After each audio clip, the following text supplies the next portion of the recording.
How's it going, everybody? Today we're going to install this 2-in-1 wireless combination smoke alarm plus carbon monoxide detector. This one here is pretty cool because this one can pair up to 3 smoke alarms you can see here in the diagram, and plus it has voice alarm as well instead of the nice beep you always hear all the time. This is by Kidde, and we're going to replace these here with the ones that was in before. Actually, the one that was in here before, this is one that came with the RV, appears to be. It's a very old one, and one day I was driving and the tabs that was holding this on, they broke off on one side. So I ended up using Velcro to hold it on. But the problem with that Velcro, this is a heavy duty of course, with the problem with the Velcro, it kind of vibrated and fell on the floor inside of Tim Rover. So I'm going to replace that with something more substantial. This comes with batteries. All you need is some simple screws, a drill bits as you can see here, a Phillips screwdriver. So basically what came with these kit inside the packaging, you get the smoke alarm itself, you get this little bracket right here, you get a red anchor plus 1 screw. I'll explain to you about this 1 screw in a moment. You got instructions for your alarm, and you have stickers that you can put inside of your rig to let you know when to call 911, when there's an emergency phone number to call, a family member or anybody that you want to give the phone number to. You can put it here. That way you have this 1 sticker available and handy just in case it's needed. Of course, you have your batteries here. So inside of this Kidde, interesting, I mentioned earlier that you can network it up to 3 alarms, I should say.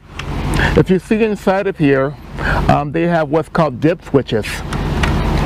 Inside of there, those dip switches, each one of your alarms for your RV, if you have 1, 2, or 3, or I should say in my case I have 2, they should be the same exact settings inside the dip switches. So I'm going to go ahead and set these 2 alarms here to the same exact coding that's on the dip switches inside. So we'll do that and we'll get the installation going.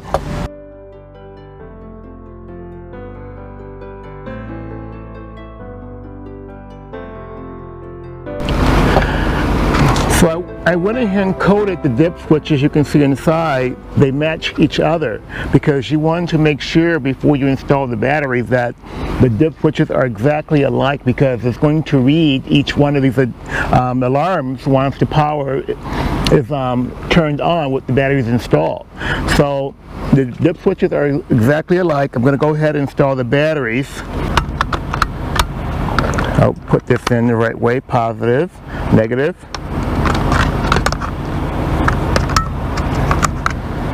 Like so. Press down. Push test button. Now I'm going to press the test button on both. I'll start with this one for a few seconds here. Fire. I'll press this one here for a few seconds. Fire. So now I got these 2. Fire. Warning, carbon monoxide. It's going through its settings here. Warning, carbon monoxide. Now as you can see that they both are paired. So now we're ready to install the 2 inside of the rig, and we'll go from there. So I'll go ahead and remove the 2 screws here from the old bracket. I'm using a torque type screw here. You can save the screw for another project if you want. And I'll go ahead and just remove this here, bracket, like so. Well, getting this off, I should say, having 2 in here instead of the 1, I'd rather have more than enough than not enough, just because you just never know when one detector will give out. At least you have another one as a backup. So like as your house, you have one on every floor, people have them in every room. But in Tim Rover, we're going to put 2, one in the front salon and one in the back bedroom, and they can talk to each other. It'd be more of a network issue. If I wanted to go and maybe get another one, maybe I can put that near the shower area, the bathroom area. So now So now I'm going to go ahead and take my pencil and make a mark here in the top, I should say. The back is going to go like that with one screw from when I drill a hole. And then we'll go from there and we'll do the next one. So let me go ahead and drill this hole. Make sure you have your PPE on.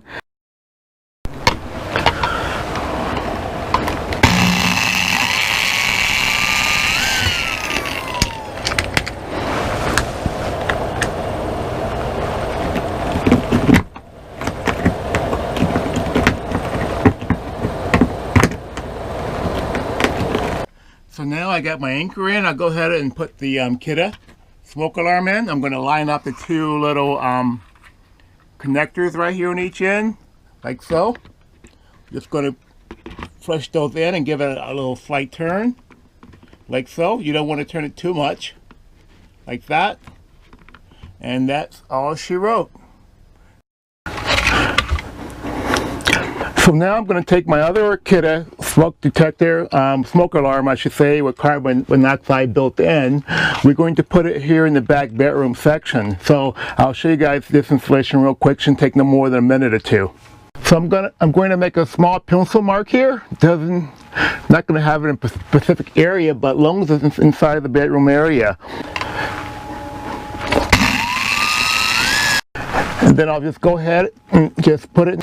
Just simply take your detector, line the holes up like I did earlier. So I'm going to go ahead and press the test button right here once it's installed. Press one time. And what's going to happen is going to network with the other one inside the front salon. Fire. Fire. Warning, carbon monoxide. Warning, carbon monoxide. Warning, carbon monoxide. Warning, carbon monoxide. As you can see, there was a test going on here where it networked with this one in the bedroom, and also it alerted the one in the front salon that there's an issue. So now that I have the smoke alarms installed in the back bedroom as well as the front salon, you can never have too many detectors inside of your RV. I like this one here because you can network your smoke alarms where if one goes off, it's going to let the other one know to go off as well, to say, hey, there is an issue. You also want to know your egress of your RV, where you can escape because your extinguishers are not available, or you just cannot handle the situation. So remember, listen to your smoke alarms because they do not lie. And I'll put a link in the description below. It's a combination smoke alarm and carbon monoxide detector. You can order this here for your RV as well. It comes with stickers. You can put 911 on here. Of course, you want a loved one's phone number just in case the authorities need to contact somebody. It didn't take no more than 5 minutes to install using the simple instructions in this booklet and watching my video as well. Do me a favor, give me a thumbs up if you like, hit the subscribe button below, and I'll bring you other episodes of tips, tricks, do-it-yourself items to Tim Rover RV. You guys take care and have a great day. Bye.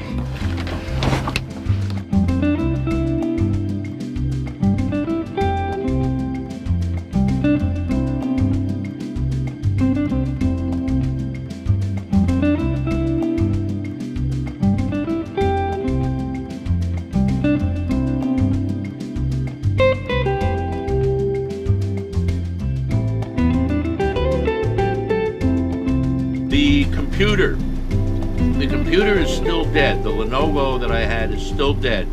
But I had a lot of people with a lot of great advice help me out. Actually, one subscriber by the name of Tim, I won't mention his last name, sent me the hardware that I needed, which was some cables and a power supply and such, to access my hard disk in the computer.